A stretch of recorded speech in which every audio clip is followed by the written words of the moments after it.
In 1899, tensions between the British Empire and the Boer republics of Transvaal and Orange Free State erupted into the Second Boer War.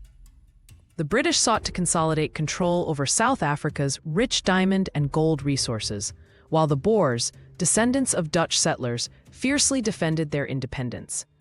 The war marked a clash between imperial ambitions and nationalist resistance, setting the stage for a brutal conflict.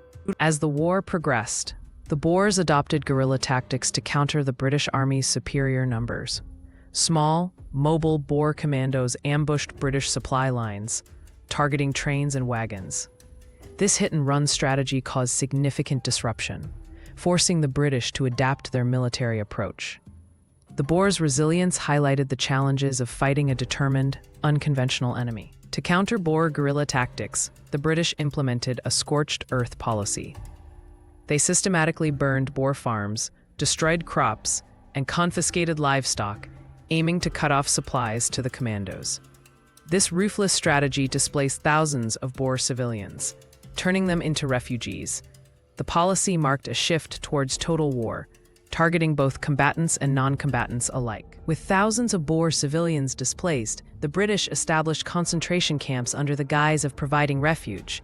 These camps, surrounded by barbed wire and guarded by soldiers, were initially intended to control the population. However, they quickly became sites of suffering and death. The camps marked the first use of such facilities in modern warfare, setting a dark precedent. The concentration camps were severely overcrowded, with inadequate food, water, and sanitation. Diseases like typhoid and dysentery spread rapidly, claiming thousands of lives, particularly among women and children. By 1901, the mortality rate in the camps had reached alarming levels, sparking outrage both locally and internationally. The camps became symbols of British imperial brutality. British activist Emily Hobhouse visited the camps in 1901 and documented the appalling conditions. Her report, published in the UK, exposed the humanitarian crisis to the British public. Hobhouse's efforts forced the government to acknowledge the atrocities and implement reforms.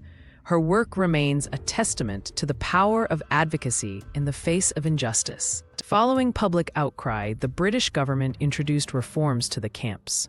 Improved rations, better sanitation, and medical care reduced mortality rates. Nurses and doctors were sent to provide aid, but the camps remained oppressive. While conditions improved, the legacy of suffering endured, leaving a permanent scar on the Boer population. Often overlooked in history, separate camps were established for Black Africans who suffered even harsher conditions. Many were forced into labor for the British war effort, and mortality rates in these camps were exceptionally high.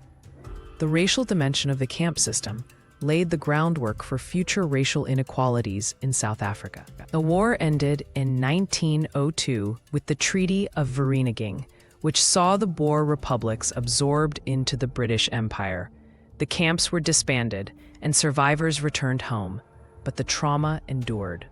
The use of concentration camps in the Boer War influenced later conflicts, becoming a blueprint for modern warfare's darkest strategies. The Boer War concentration camps marked a turning point in military history, introducing the concept of total war against civilian populations.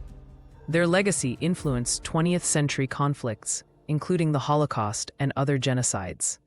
Today, memorials and historical accounts serve as reminders of the atrocities and the enduring impact of imperial violence.